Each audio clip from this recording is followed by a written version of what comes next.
What is up, everybody? Welcome to day two of Swank Arts and Entertainment's The Space in Between, a Black LGBTQIA plus panel discussion.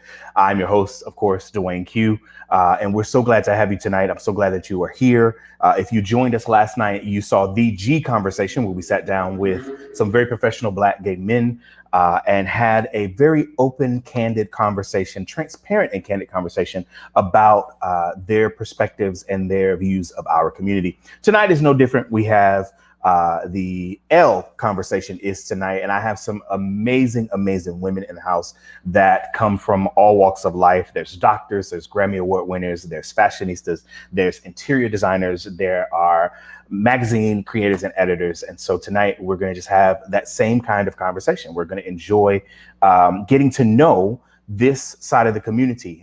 Again, as I explained last night, this was a thought that came to me as I was doing a panel discussion where I had not had interactions with most of the other letters of the community. And I thought, well, what better way was to create a dining room table to sit down and have a conversation amongst each other, respect each other, and respect each other's walks of lives and views. So without further ado, I'm going to introduce the ladies to you tonight, and we're going to sit down and have the conversation. First up is Genuine Shannon. She is the CEO and chief editor of Color Magazine.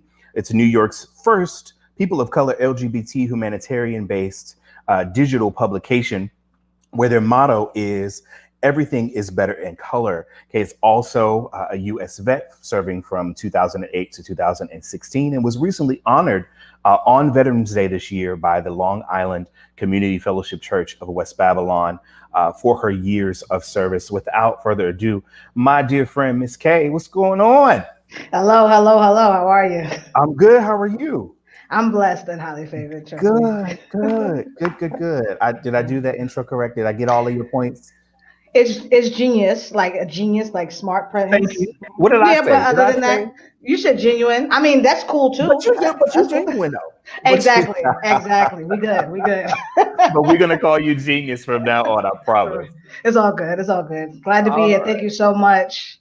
Of course, we appreciate you for coming in. Next up, we got E. Ortez, who is the creator and of the co-host rather of the Friends and Other Drugs show, the FOD podcast, and is a Grammy Award winning songwriter for 4 songs on Chris Brown's album Fame. Without further ado, Miss E. Ortez, who is there we go. I was like, where's E? Man, I'm still having technical difficulties over here, but hey, y'all, We're gonna get it together. We're gonna I get it am together. giving Sean Garrett. Sean Garrett and Teddy Riley. What is happening? What is happening? All right. Oh man, But we're glad to have you. Thank you so much for being here, E. We really appreciate it.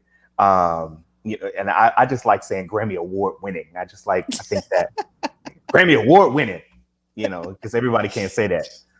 Next up, we have Dr. Rainier Amen, the Pink Love Specialist. Now, she's my sister, and I have like tons of notes of things that I wanted to comment on about her, and I'm just going to try to flip through this as best as possible. But my sister has her doctorate in ministry and a master's of arts and religion education from the New York Theological Seminary. She is the Pink Love Specialist and sought after for speaking in areas of trauma, including love, relationships, sexuality, and religious and faith-based, an advocate for spiritual healing in the LGBTQIA plus faith community, and founder of the LGBTQ Faith Matters. She's also an author of 4 books, and a fun fact about her is that she is competing in the 2021 Miss Full Figured USA at Large pageant, repping New York City. She's a co-host of the Walking Heavy Show and a host of It's All About Love podcast. Without further ado, Dr. Rainier Amen. Hi. Did you I muted myself. See, I was like, you difficulties too. It's rubbing off over here. But welcome, sis. I'm so glad you are here. Thank you for having me. I appreciate it so much. Of course. I appreciate you for being here. Next up, we've got Dr. Erica R. Jones. She's got a doctorate in medicine. She's the host and the creator of the Art of the Transition podcast. Her MDiv focuses on highlighting Black excellence, and she is the author of the upcoming book, Fuck This Job, The Art of Transition. Ladies and gentlemen, Dr. Erica R. Jones. Hey, what's happening, y'all? What's How are you? I love that title. I love that title. Appreciate it. You are welcome. I'm so glad you are here. Thank you so much for taking the time out to be here with us. She is wearing her mask because she is in a public space. Don't be talking about my sis because she's got a mask on. So we're just going to be telling the people right now, don't worry about it. She's safe. It's necessary. It is necessary. And Fuck This Job, The Art of Transition is out on all platforms right now. It's out. Awesome. Please get that book because it will change your life. I promise it will. And last but not least, we have Miss Davon Madison. She is the CEO and founder of the Dollhouse Enterprises Incorporated, a platform created for professional lesbian women to network and socialize. She has made history on the famous show Say Yes to the Dress, which if a little teaser, I'm also on that episode with her. I was on the couch with her when she picked that wedding dress.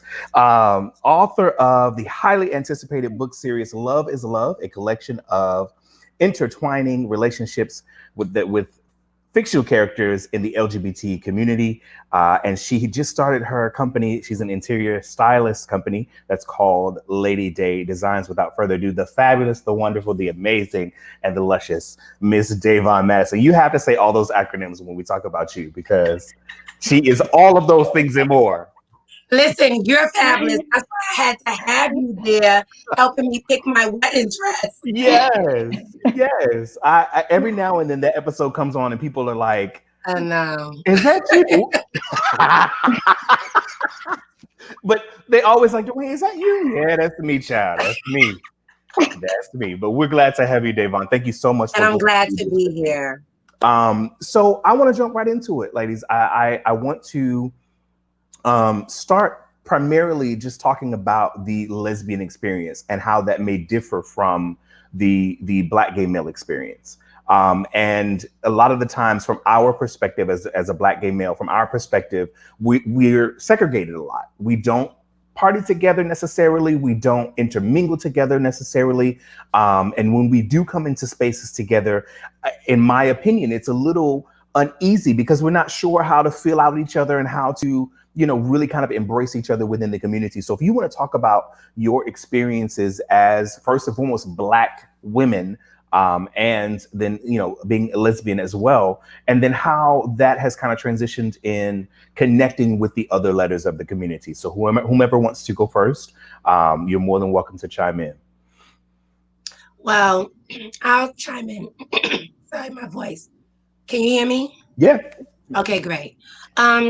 I've never had a disconnect with the gay male community at all.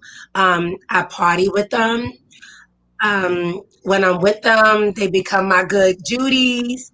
I've never had any kind of disconnect with them, so I can't relate to that. And I haven't seen that at all in my age range and in New York. Okay. Yeah, I'd like to agree with that. The club scene is segregated as far as like bars with gay men and women in New York. But once we're all together, I've never had an issue. I always get called the husband. So the gay men love me. Okay. I got plenty of gay men wives. I got 3 gay husbands. I haven't had it. I have to be honest. I haven't had an issue either. Okay. I do know that when it comes to events and stuff, that sometimes people get a little antsy because I've done events and they'll be like, "Oh, are the boys going to be there?" And I'll be like, "Yeah," But I haven't had any issue at all. But I have heard that people sometimes do. Okay. And let me ask this question into that to Dr. Rainier. What have you heard? What do you hear when it comes to if there is an issue, even though it may not be your own personal issue? So I've heard sometimes people have said to me that gay men can be catty and like to be shady, like, throw shade all the time. And I don't know. I think that there is, and I hate to say it this way, there's a partial allowance. Like I kind of expect it. I'm kind of shocked when it doesn't happen. I'm kind of, I'll be honest. So I think that when I've heard that, I've actually heard it the other way. Like they feel like the gay men don't like them, so that's why they're catty towards them. And I'm just like, okay, then don't talk to them. I don't know how to say it like that, but that's how I feel about it. Okay. I'm the wild card. So I've had a few incidents actually with gay males. Most of them, I don't know how to say it. Like, I guess when I was more masculine presenting, the issue was that most of them have toxic masculinity in their lives, and I might have represented that at one point or another. So it's kind of weird because I'm free flowing, I'm chill, I'm laid back, but to them I present like the kind of, I guess, butch kind of guy they want to be. So I've always had guys like, oh, you want to be a man and all this, and I'm like, whoa, I'm not trying to be nothing. I'm me. So it's weird because I'm usually the most chill, outgoing person, but it's the presentation. Like I dress dominant, so they're like automatically grabbing, their friends. I don't want you talking to my friend, and I'm like, well, I was gonna buy you a drink. Like that's it. But now that I've gotten older, most of my male counterparts who are gay, they're more cool now because we're more mature and we've learned, our lessons, and we realize that people are just people.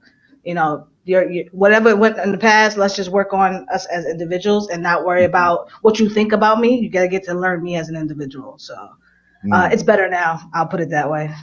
Okay.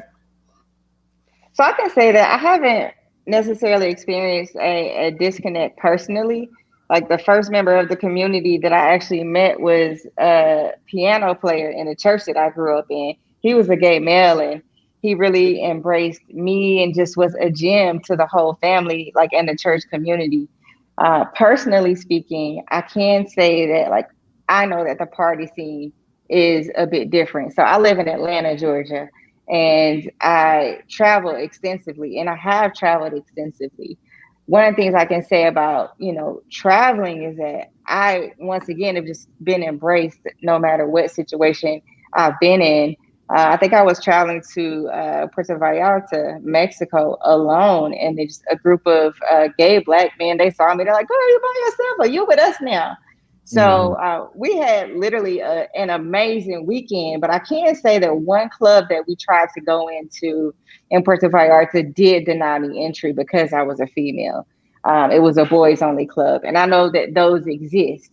And also in Atlanta, it's the home of the strip clubs.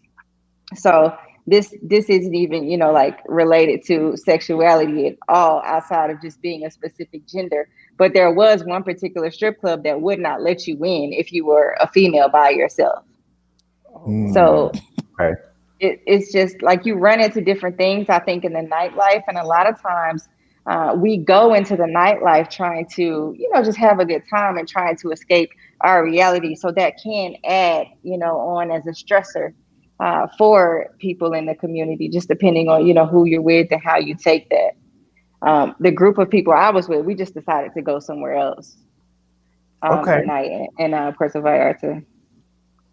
Okay. So, I think that is a common misconception then, that us as a collective can't necessarily come together. We just don't in a lot of cases, or it's more individualized in more personal experiences as opposed to, a group setting, which is totally understandable. I do want to piggyback on something that Kay said, and this could be for Kay or E, in regards to more masculine presenting females and the dynamic between that and Black gay men. And if that, as Kay mentioned, she had some interactions or some run-ins, how, I guess, for as plain as it possibly can be, how as a masculine presenting female, how do you expect to be addressed? Are you still female? Do we still use the same pronouns? What makes you most comfortable so that there isn't a misunderstanding or a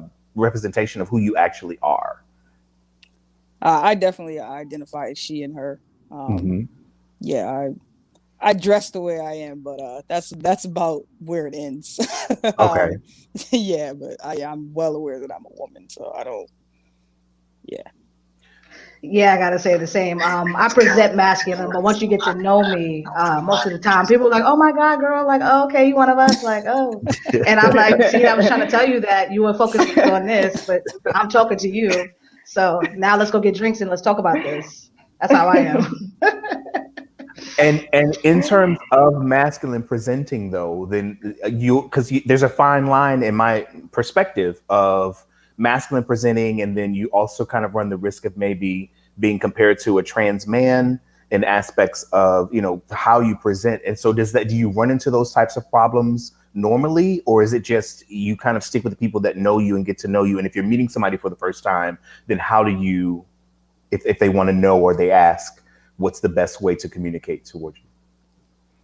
Honestly, I haven't had anyone confuse it. The Okay. only people that I would say misgender me honestly are straight people, and I don't know if that's like to be funny or, but as far as the community goes, I've never been misgendered.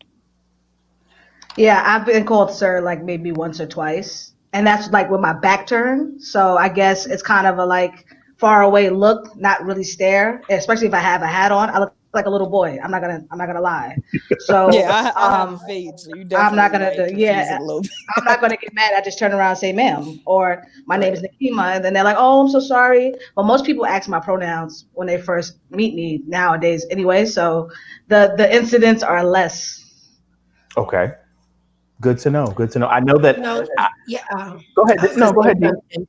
Yesterday, I was in Petco and I was looking for something, and a person I thought was a male, I said, "Sir," and then she turned around, and I was like, "Oh, I'm so sorry," and I felt so embarrassed Mm, to mispronoun her, and being in this community. So I definitely apologized, and I told her, I was like, "Listen, I'm a lesbian. I really didn't know you was turned, and I just assumed you was a sir."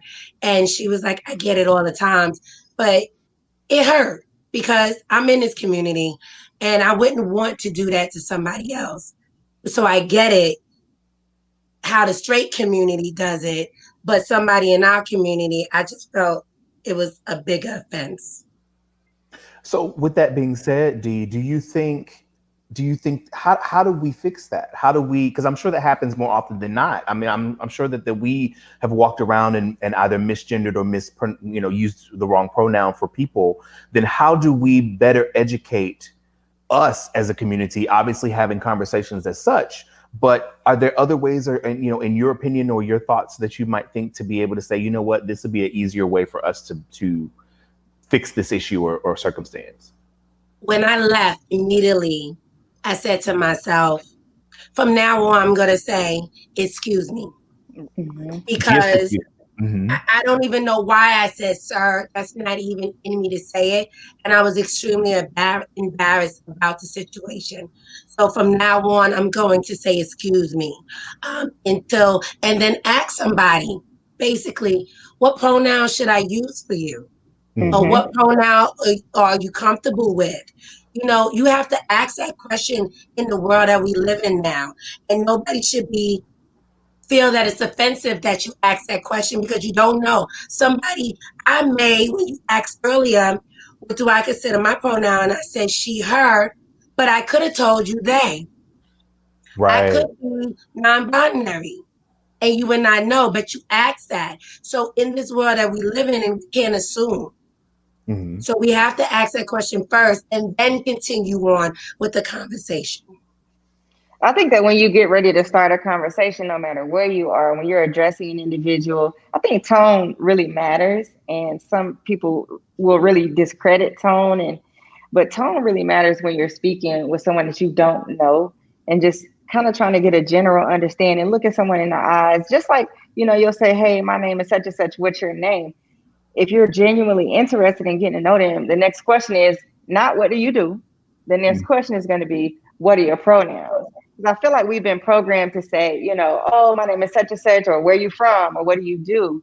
But if you're in a space where you know that, okay, there may be people who have different backgrounds, who identify differently, I think it's important to just be cognizant and be mindful of the spaces that you're in, of the people that you're talking to. Like, I really don't know this person. Let me just ask this question and then we'll get it out the way and then you'll know. You see it more commonly in people's Twitter handles and IGs and things like that. Even on LinkedIn, you'll see people that will go ahead and identify what their pronouns are. On Slack, I've seen it in different people's bios on Slack as well. Okay. So I think now in 2020, there's less guesswork that we have to do. And I think it's more accepted to just go ahead and come out the gate and ask. Yeah, I agree. You definitely have to ask the question because it's usually the first thing you tell someone, your name. You know, they ask you, what's your name? You say your name, and then you say, what pronouns do you prefer? You just have to ask now because you don't want to assume and you don't want to make a fool of yourself. And you don't want to, like you said, set the tone now for every time this person sees you, they have an attitude. It's a simple way to correct yourself right off the bat. So I would like to add to that because, like, for someone like myself, my pronouns are she, they. So it depends on the day. I identify as a gender fluid lesbian.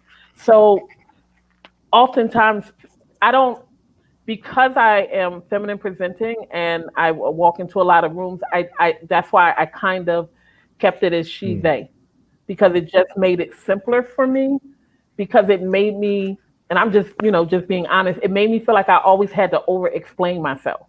Why, and I remember one time I posted something about being a she, they, and someone actually called me on the phone and was like, what's up with this she, they? I was like, well, this is how I identify, this is how it shows up. Well, there's only two genders. Where are you coming from with this they? And it began to be this big discussion, and this was someone that I've known for over 20 something years, and then it becomes this defense. Oh, y'all keep making up all these letters, y'all keep making up all these things, why you keep, and I don't want to feel like I have to justify myself because of how I choose to identify. So she becomes easier than sitting down trying to break down why I'm choosing to do or be who I am. But nothing should be easy. Right. If that's what you want to be called and addressed as, then that's what they should respect. It's sad that society prior to now, because I don't feel like we're making anything easy for the heterosexual world at this moment. We're making them conform to us. But prior to this, we had to adjust to them on how they felt about our transition into who we are as people. Whether it's somebody transitioning, whether it's somebody changing their pronouns, whatever the case may be, we tried to make it easy for them. But no, everybody has to get in. This wasn't by the way, this wasn't a heterosexual person. But it was probably an older lesbian person. Same young. Age. About I'm shocked. Like mid-40s. Same age. Wow. 45 to 50. Some people are set in their ways, and you have to put it in their face and make them understand what it is and just stand on your ground. This is what I want to be called, period. I think one of the things that is pertinent to the portion of part of this conversation is that the regions that we all are in. I think Dr. Erica mentioned she's here with me in Atlanta. And then I know the majority of the rest of the ladies, if I'm not mistaken, are from New York.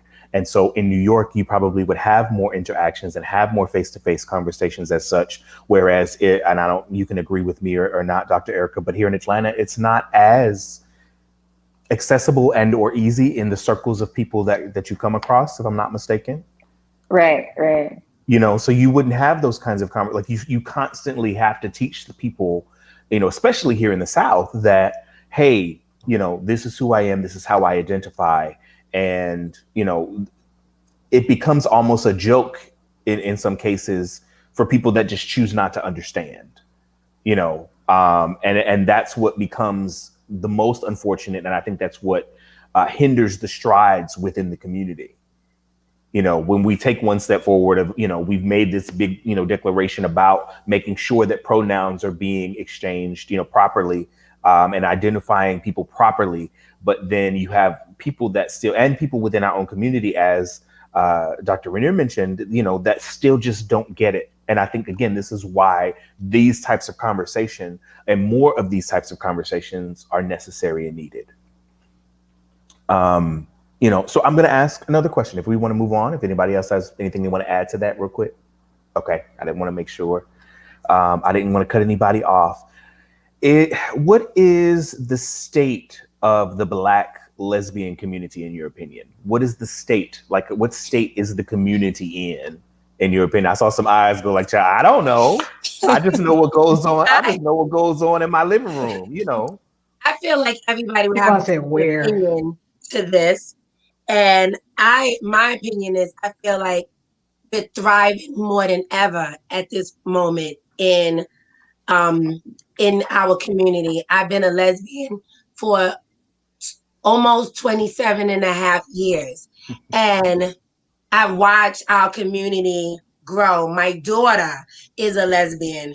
She came out to me at 12 years old. I watched her grow. I see now her life is much easier than it was when I came out. Wow. And I appreciate that because I feel like we did the work. We made it easy for them. We did the work. We did everything. We marched. I know I marched. I marched till my feet was bleeding for marriage equality.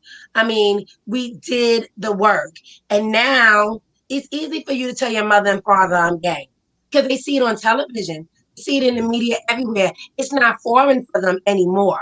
You look at Erica. She is definitely a masculine presenting female. She's a Grammy Award winning songwriter, Erica. Yep. And so you see that. You see Lena Ray. You see everybody that's coming out. Janelle Monáe came out as pansexual. Everybody is a letter in the LGBT community now. Nothing is foreign. So I feel like this is the best time to be a lesbian or be anybody of the homosexual community, period. My opinion. I love Davon for her. She's always been so passionate about anything that she talks about. So I appreciate your thought on that. Anyone else, ladies? So I'm going to speak to that. It may sound like it's the exact opposite of what Davon is saying, because I'm going to speak from a healthcare standpoint. Okay. When you look at the CDC and you look at different statistics that have been surveyed over a certain amount of years, there's certain things that I think that we would be remiss if we didn't discuss. Just for example, like lesbian and bisexual women have a higher rate of obesity. They have higher rates of smoking and really higher rates of stress. And I think that it's something that we don't talk a lot about in the community. And it's a lot of different factors that go into that. But it's something that is prevalent, and the data is there in terms of just, different types of cancers. Lesbian and bisexual women are less likely to get some of the routine screenings for various reasons: stress, fear of discrimination, of fear of just being disrespected, lack of health insurance, no domestic partner benefits. All of that stuff, I think, it's getting better in terms of people being able to have, access to the healthcare system and insurance and things like that. But those are still issues that really plague the community. I think that that's something, to definitely state. Absolutely. And that would be something I would know. So of course, I didn't know that either. Thank you so much for sharing that, Dr. E. Are there any other, like, obviously because HIV and AIDS is something that is so prevalent within the Black gay male community, are there other, health issues that obviously you mentioned stress and obesity and, smoking, but what other health issues do women face that we may not be privy to? Mental health issues, for example, like depression and anxiety. The reported rates are definitely higher in the lesbian and bisexual community as well. Wow. When you look intimate partner violence, statistics like that, and then the access to healthcare, all those things are things that we face. And when you look at the system, the United States system that we're in, women are already getting paid, less than men in the working world. So, and then you look at access to different types of opportunities and things like that. So that is going to trickle down if you have a partner and this person may not be able to access healthcare. So, how is that being handled? It's really complicated and it's multifactorial, but I would be remiss if I didn't, mention those things. Absolutely. I really appreciate that. Dr. Rainier, you had your hand up. Well, I was stretched, cracking my knuckles, but I do have a point. I'm sorry. Don't judge me, Dr. Erica. I saw you look at me. Yeah. No. But I kind of wanted to echo where Dr. Erica was coming from, because I was going to comment about intimate partner violence, and I was also going to even add like the faith community. Like, I think that there's a larger scale within the community that we operate where I agree with Devon. Like, there are some strides that have been made, and there are some places where you don't have to hide. But then there's some micro communities where being out may not always necessarily be the safest thing. So that shows up in the faith community big time, which, Dwayne, you and I always talk about. And then it definitely shows up in IPV, intimate partner violence numbers, because they just they're calculated differently, because a lot of times people don't see the violence, like they don't see it as intimate partner violence. They may see it as like, we're just arguing, we're having this agreement, we're just going through this, but no, there's some abuse happening here. So I think that as a community, I think there's some places that we can go to improve the part that relates to our self-care. Okay. Okay, so places to improve self-care in particular. Now, and forgive my ignorance, I'm asking just for clarity, in terms of the domestic partner abuse, can you kind of maybe dumb it down to explain where it may stem from, or some examples of what that looks like? Is it identity issues within the struggle of, for lack of a better term, masculine and feminine identities in the relationship, or like where is it verbal? Is it physical? Can you shed some light on that for us? So the conversation that I've been sitting on, especially recently, is around, it's not about masculine, feminine. It could be two femmes. It could be, if stud on stud, it's whatever. It's the two individuals. And so what often happens is there is some type of abuse that is happening there, whether it's physical abuse, verbal abuse, emotional, whatever category. But because it is often the same gender, it is not always reviewed the same. Like, I sometimes have talked about when you're growing up and you're taught, like, when you go to school, don't let that so-and-so put their hand on you. But if it's a boy, make sure you tell the teacher, or make sure, we kind of have made gender the mantle for how we're going to look at it. But it's not about gender. It's about the abuse. So some of the conversation is, how do you get people to differentiate what is abuse, and not just, she called you a bitch. She calling you a bitch every day? Did she slap you and call you the bitch? Like there's little things, like there's things. So I just think that there's more conversation that we need to have as a community, especially same gender loving community, about what constitutes and what is abuse. Very good. Very, very, very good. Anything else, ladies? Anyone else want to add to that? Well, I'm excited that lesbians are officially like in the cabinet in the White House. Like I'm like hype about that. Um, I woke up and I had a shot of Henny White because of that. I was like, okay, we here now. Because as a black woman who works in media and owns her own media company, I was like, it's a great day, America. We are now here. We have arrived, okay? I want to let you know I'm going to be doing press from the White House. So I feel like I won the presidency, okay? So real talk, you know, I mean, 20 years ago, could you imagine the cabinet members being lesbians? No, Not at all. not even in your wildest dreams. Not at So all. I'm like, we here now, and you know, we kick down the door, and we're gonna keep the door open. We're gonna let little people come in and just keep going and going. I'm excited. It's a good day. It's a beautiful thing. It's a beautiful day in love it. America. It I sure love is. I love it. I love it. Let me just say this. Yeah.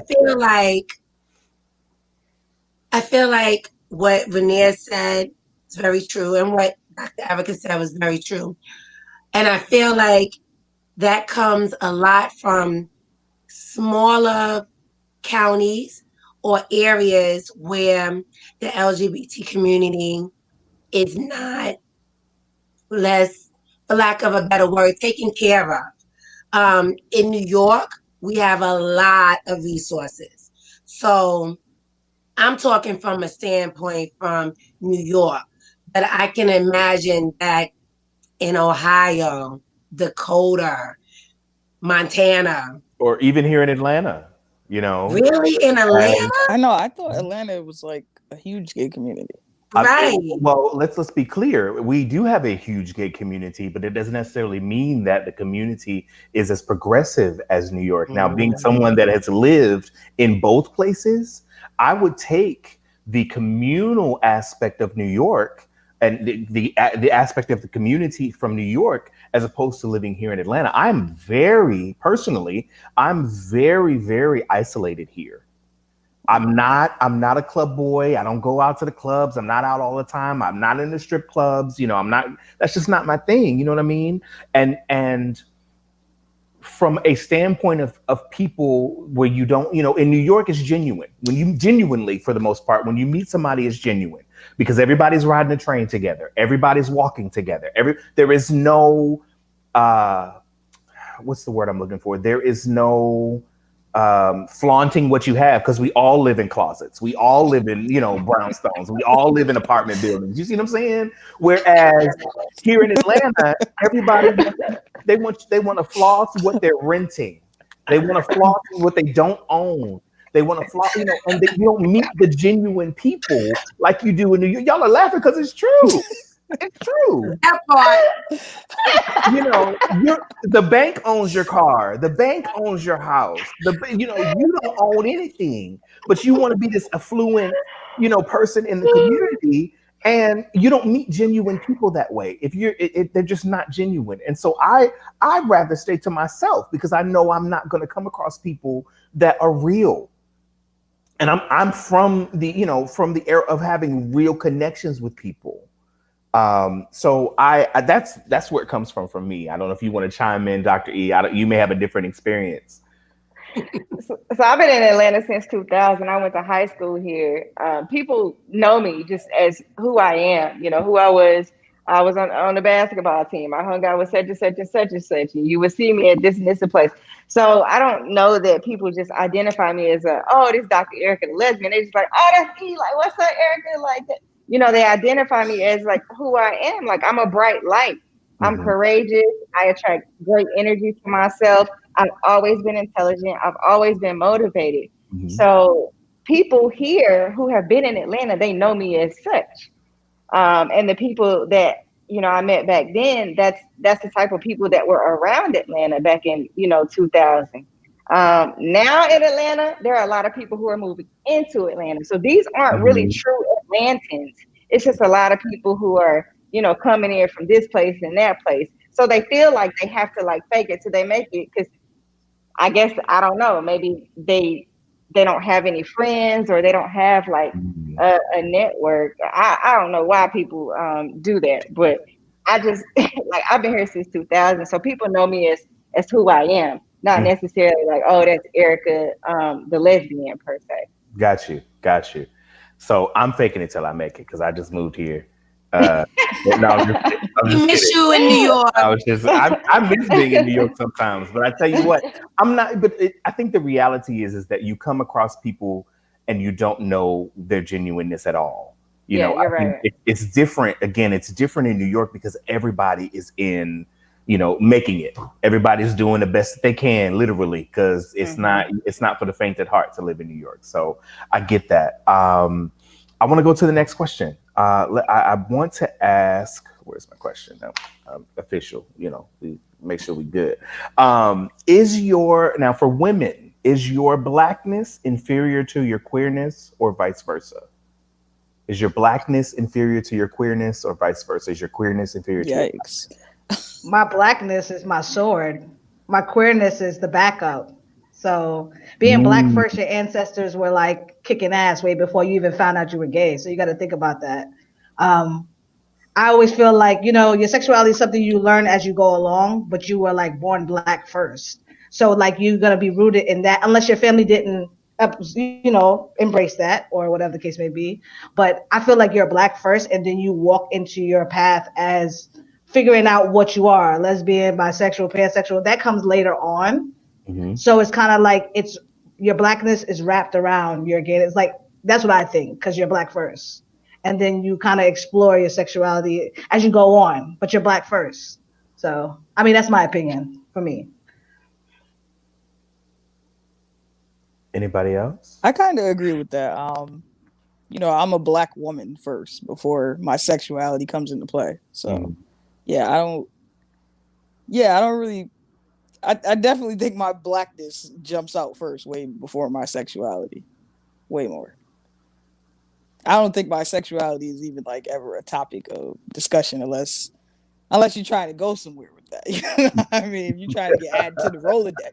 But other than that, why are we even discussing my Not the sexuality? Rolodex. Otherwise, I mean, why is it even a topic?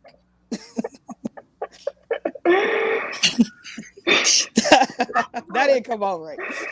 I mean, Nah, it was perfect. It was perfect It was in my perfect. opinion. I love it. It came out. it came out exactly how you meant it. It The didn't come Rolodex. out how I meant it, but once y'all Don't reacted, change like, it. all right.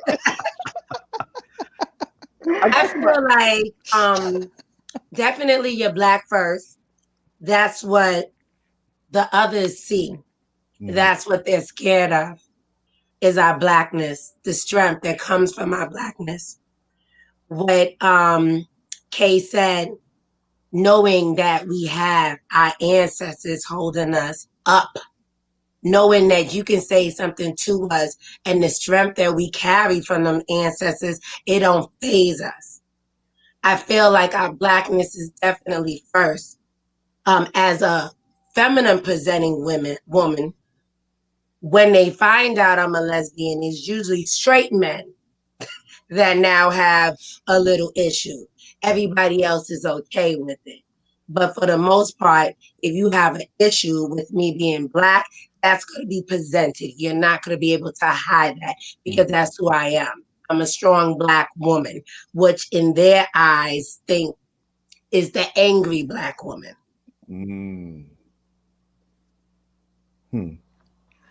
So I may be, so I wasn't, for a long time my queerness was first because I felt like most of the discrimination that I encountered when I first came out came at the hands of my community.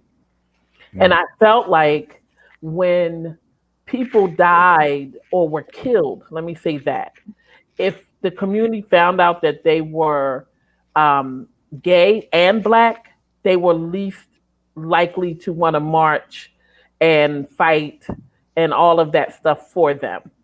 And it made me angry. So for many years, I even used to do a poem that was called Am I Black? For many years, I felt like we got enough people fighting for black rights. I'm going to fight for gay black rights, right?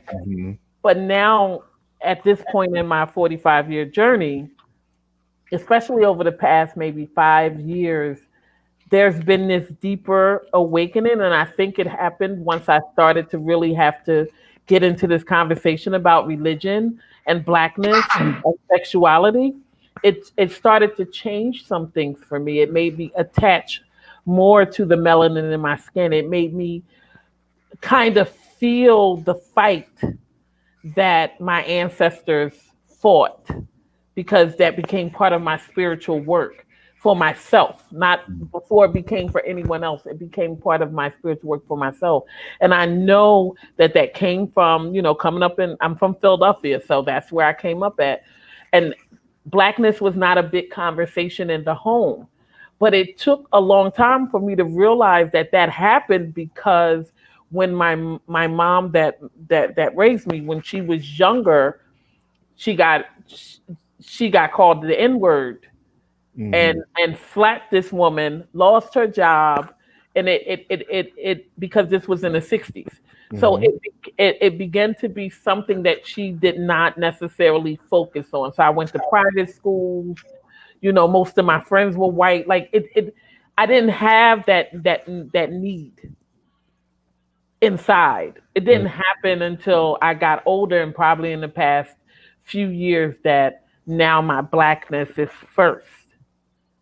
Because before that, it was the other way around. Interesting. Anyone else, ladies? Gwen, I want to thank you for asking that question just about intersectionality, because I think that sometimes people just don't realize that we sit in like the middle of so many different intersections in life, and we represent, so many different types of people and coming from many different types of places. So I appreciate you just asking. There's one quote from the writer Audre Lorde. She said that I'm a Black feminist. I mean, I recognize that my power, as well as my primary oppressions, come as a result of my Blackness, as well as my womanness. And therefore, my struggles on both of these fronts are inseparable. So that, that's a quote, I can't remember, maybe in the 60s or something like that, that Audre Lorde actually wrote. So I think that this has been, a topic for a very long time. And I definitely thank you for asking about that. Absolutely. I think for me, it really came from the fact that I don't know the struggles of being a woman. And I think because you do sit, women, I think Black women in particularly sit in that intersection of, being a Black woman first. You have to contend with being a woman, and then you also add your color to it. And that's a whole different spectrum. But then when you add the LGBTQIA plus intersection to it as well, then now you have a whole nother direction that you have to contend with. And I think, for as a Black gay male, I know what it feels like to be a Black gay male. And I know, in the conversations that I've had to have recently in regards to the protests that were happening here in Atlanta in the beginning of the year, I felt kind of uncomfortable, not because I did not want to show up for the, police brutality in terms of what was happening in our community as a Black man, but then I'm also a Black gay man, and I'm not as welcomed into the fight, so to speak, if we tack on the gay component. In some people's eyes, I'm not as welcomed into the fight, whereas I show up because I'm Black first. I show up because I'm a male first, and men are being killed at the hands of, society. And so that's first. But then I also want to throw in the hat of the conversation. But how do you treat Black gay men? And let me show you that I'm here to represent us as well. You know what I mean? So that's where the question comes from. And I appreciate you appreciating me for thinking about it. But I do want to ask one more question, and then I'll let you ladies go. And I appreciate, again, from the bottom of my heart, that you even took the time to sit here and have this conversation with me. So last but not least, I have so many questions that I didn't get to, but I want to find a really, really, really good one. Any questions y'all have while I'm looking through my questions? I don't. I want to know what the men said about their relationship with the lesbians. Oh, absolutely. I am very curious about that too. 'Cause I feel like we were, for the most part, all positive, so they better not have threw no shade. No,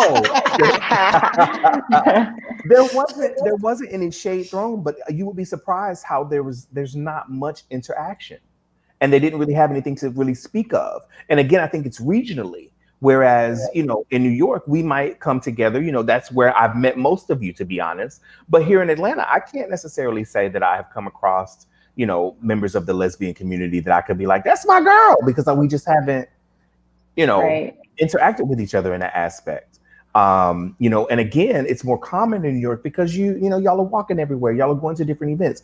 I will never forget, and I'll be honest with you about this. I'll never forget the reason that I became so connected to most of you is Devon, because she did not hinder me from coming to her event. She didn't say, you're not invited because you're a male. Anytime that Dollhouse had anything going on, any mixers or what have you, she was like, come on. I'll see you at the club. We'll see you at the spot. We'll see you at the, because she is that type of person in terms of inviting people into that space. And it gave me a new perspective on being connected to the lesbian community. Well, why not bring that to Atlanta? You have your company. You could throw some events. Because Atlanta lesbians are a little bit different. You need some help? I'm gonna have some help? Is that the problem? I'm gonna have to partner with Dollhouse and have them come I'm not down. doing events anymore. She retired. And she's I'm done. retired. Right. So you might have to come out of retirement. No, but You there gonna are You gonna have to have that coin. That part. Coin. there are some That was things a that lot are of going work. on. A lot I'll of hit work. you, Dwayne. Thank you, Dr. E. I appreciate it. I would love to be in the mix and in the community. I mean, obviously, with what is going on, I'm trying to be a little bit more present in the community to a degree, because it's easy to get isolated down here, and it's easy to get fat because we're not walking everywhere. We got cars. I'm tired. I'm getting all this weight.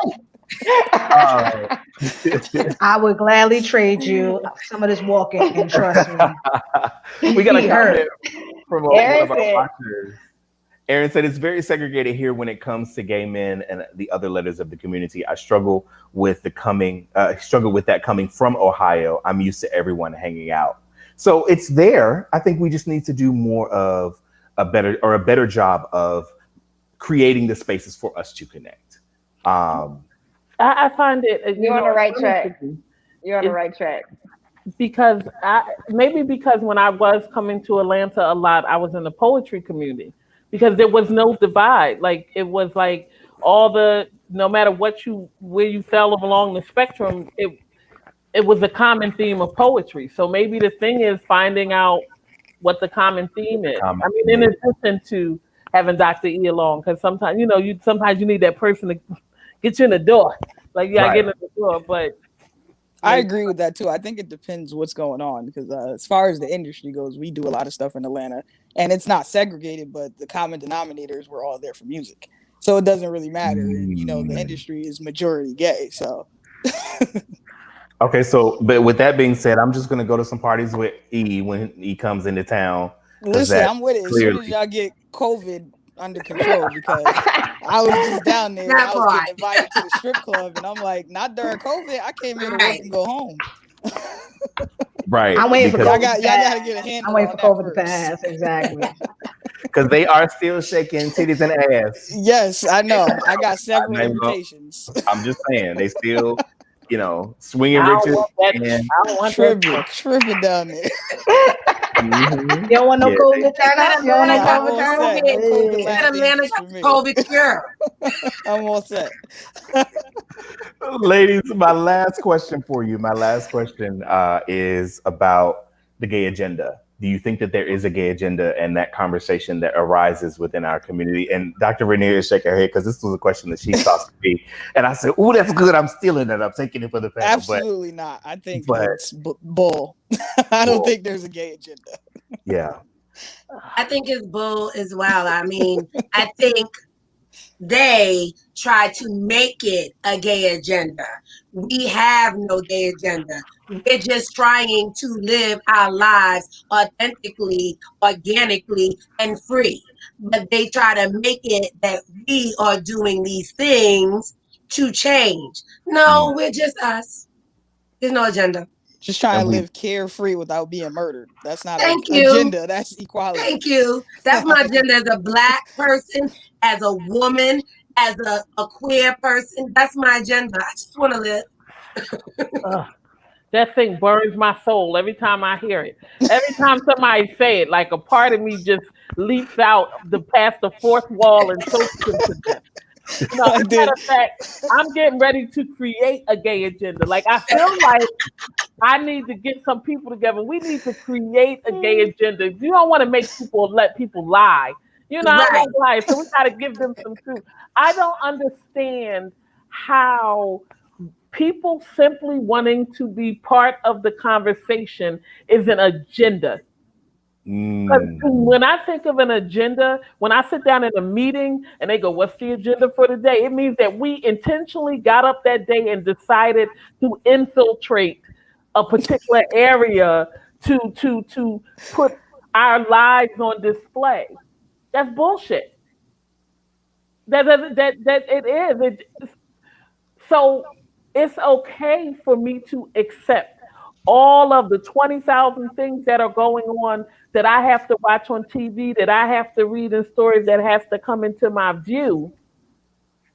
But you can't accept that two women can be married on a television show and live a good life, or that you can have a singer put two people kissing or whatever else in the video, and it's just okay. It's a problem for them. For them. I don't know. If there is a gay agenda, it's them. Right. They like to throw us in movies and just have lesbians, but act like, you know, their gay men don't exist. That's their own agenda. So I don't know. I just think it's bull. Yeah. Yeah, I don't believe in it. I want my wife to be able to, get healthcare and like live a regular life. Like, I don't have an agenda. I'm not taking over. I'm not coming to bother y'all. I'm not trying to invite you to my house. None of that. Like, you can go about your day. I just want to be like, leave me alone. That thing hurts my soul. You know, the people that talk about the gay agenda, they fear us. That's what it is. It's fear. They fear the fact that we own homes and we hang a rainbow flag in the front of our homes. They fear the fact that major corporations are adding us now in commercials, or we are in commercials in the Super Bowl, or they see us in Shonda Rhimes show. They fear that, and they feel like it's being pushed onto them that they have to accept us. When in actuality, you should have always accepted us. Right. We're human beings. Being a lesbian, being Black, being a woman is a part of me. But at the end of the day, I was born a human. Whether I decide tomorrow I want to transition to a man, I'm still a human. And that's the part they're not getting. They just think that it's now. We're in. You know, being gay is in now. And so it's not being spoon fed to them anymore. It's being forced down their throat. And that in their eyes feel like the gay agenda. Yeah. And this is my final part of that, because I could talk all day about the gay agenda. But, you know, when people, especially when Black people talk to me about the gay agenda, I say to them that sounds so different than a white person talking about the Black agenda. When you take and tell a class, a certain group of people, that them just simply living and wanting to be, at the table and included in the places where they should automatically be included, an agenda is disrespectful. But the bottom line is, a lot of this conversation is steeped and based heavily down this trickle effect of religion, which is a totally different conversation. But at the end of the day, yeah, I'm sorry, that that thing We might need another hour. That's on the gay agenda. Yeah, that's on the agenda for today. Don't worry about it. You know what I think? You know what I think, which is very important. I just thought about it. Back in the, I guess I want to say back in the 70s, 80s, people had this idea of what gays did. Like gay men were hairdressers, or gay men were like, musicians, or like lesbians were construction workers. I was just thinking about that because sometimes when I tell people what I do for a living, or, I own a magazine, they're like, oh, like they're surprised that I have a job and I have a brain. It's like, I don't just walk around twirling on the pole to make change, honey. Like, I gotta live. Like they have this idea that we just walking around here like, yes, girl, da da da da. Like, no, we got work to do, coins to get. We have jobs, we have kids, and I think that's where the agenda is, because we want to live a regular life. That's an agenda now, like, because we don't want to be like your gay friend only. We want to be like entrepreneurs and fathers and mothers and wives. That's an agenda to you, okay? Well, I think it's even what's more interesting about your comment, Kay, is that because it's more now of an agenda because we don't fit what they perceive us as or what they deem us to be. So now it's an agenda because we are outside of the confines of what they think we should be or should be doing based upon their experience or their thought of us. Did anybody else want to comment? Dr. E, did you have a comment on it? I feel like the agenda at the end of the day is what Devon said, is humanity. And a lot of times people get really dogged down in the details. We're all humans. So if anything, the agenda is love. Like we're just trying to love and be free to be humans at baseline. So that's the agenda, is love and humanity at baseline. And I think that if we could all see that in each other, no matter, what we look like, then we're able to like just have a certain level of community, which is something that we all need right now. Whether it's on the internet or just messaging on the phone or whatever the situation is, if we could just all learn how to just love each other.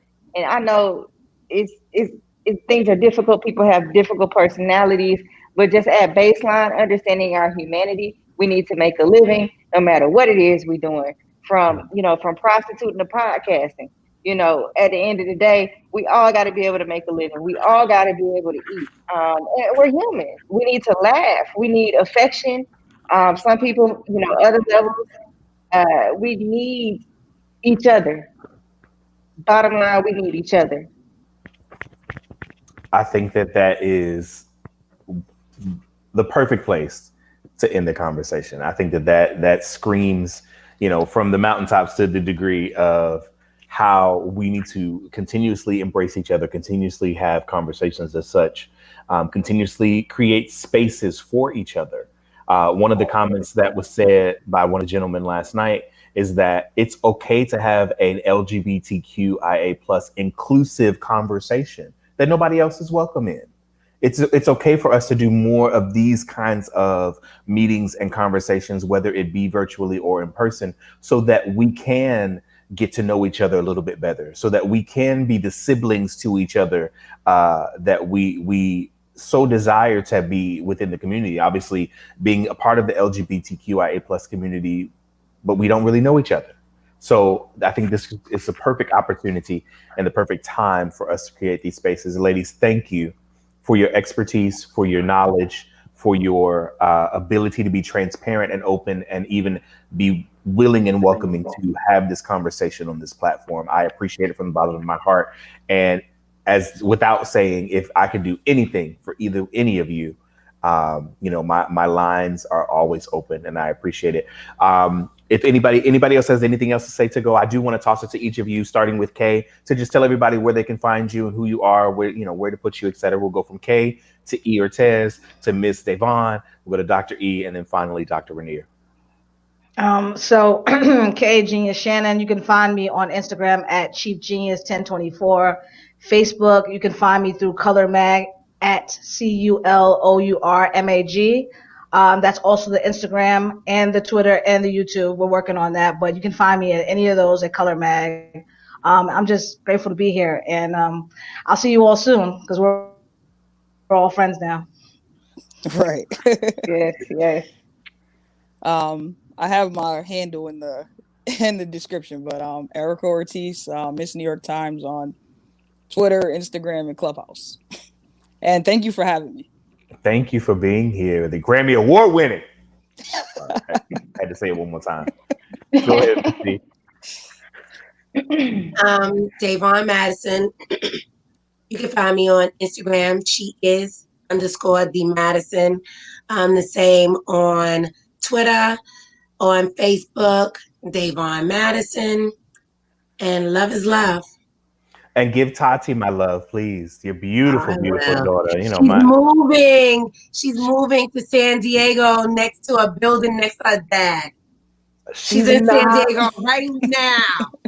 She's moving with her dad. Oh, no, man. not with her dad. She got her own luxury apartment. Nice. Oh, in the next building. San Diego is nice. God is amazing. It is. But if you have not seen Davon's daughter, Tati is gorgeous and an amazing makeup artist. So all the love to Tati. I'm sure she'll see it at some point. Uncle D loves you. Tell her. Okay. Love you. Go ahead, Dr. Erica. So I am at DRERICAJONES at Dr. Erica Jones. I'm also at the THEARTOF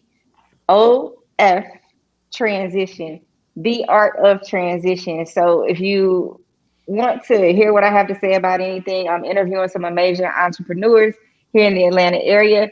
It's called The Art of Transition Podcast. It's on Apple Podcasts, Spotify, Google Podcasts, anywhere you listen to podcasts. If you look up The Art of Transition, you'll see those audio episodes. And in 2021, we're coming out with the visuals on YouTube. So go ahead and subscribe to us on YouTube too. I'm on Clubhouse at Dr. Erica Jones. You'll see me. Just go to one of those pages and you'll see all the rest of it. Thank you so much. Shout out to Swank. Thank you.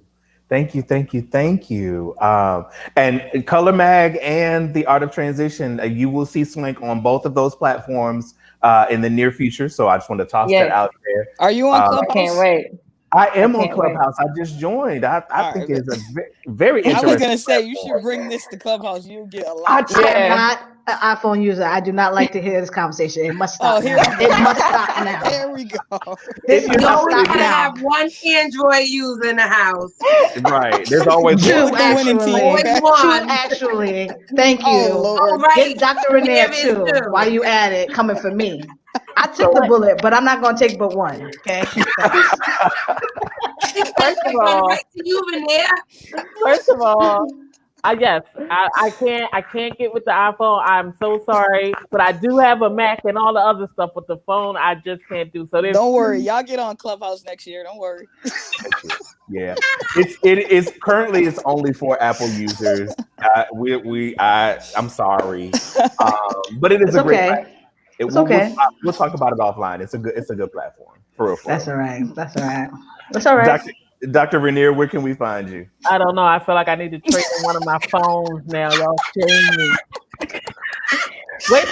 Wait till the after conversation. Anyway, you can find me and Rainier Amen is my handle right there. But I'm Rainier Amen everywhere on Instagram, Facebook.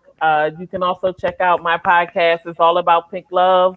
It's about the return for what I'm calling chapter 2 instead of season 2, where we talk about all things related to relationship, love. And it's a monologue conversation because I like talking to myself, but I like talking to you. So I just want to say thank you. Oh, crap. So also LGBTQ Faith Matters and Pink Love Wellness. But if you follow me on one of these platforms under Rainier Amen, you'll get all the information. And I just want to say I'm glad to have met all of you and spend time with even the ones I already know. And Dwayne, thank you for having this conversation. This was fun. It was. It was fun. It was informative and it was fun. And thank you to everyone that was commenting in the room.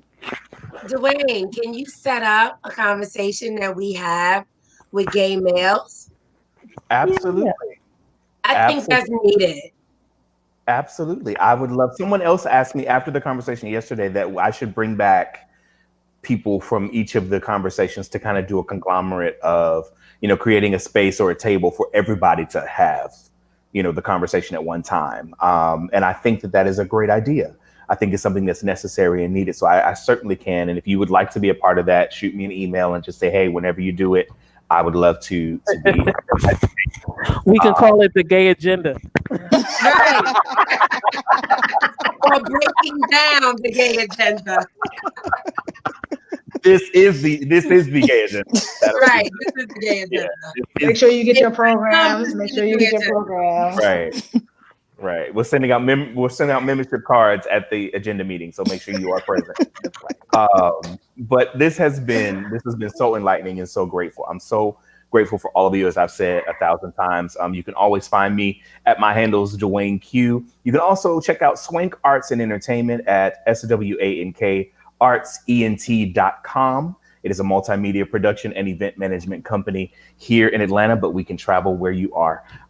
Again, we want to do more conversations as such. And so if we fit your need and your platform to be able to create something as such, you can definitely hit us up at SwankArtsENT.com. Again, ladies, thank you so much for your time and your space. Make sure you tune in tomorrow. Is it tomorrow? Hang on.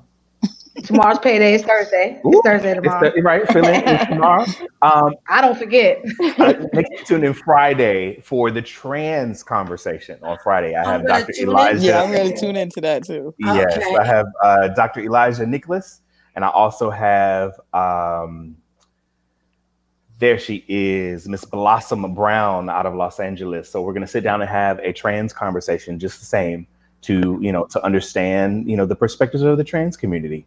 And then tune in on Saturday, where I have Representative Cannon Parks. She is a congressman representative here out of Atlanta, Georgia, who is representing the queer community. We're going to sit down Saturday and talk to her. And then we'll sum it up on Monday the 7th with Dr. Danny, who is going to represent the intersex community. So you want to tune in for the rest of the week on these types of conversations. Again, it has been my pleasure and my joy to bring this to you. Thank you so much for tuning in, and we'll see you on Friday. Have a good night, everybody. Good night.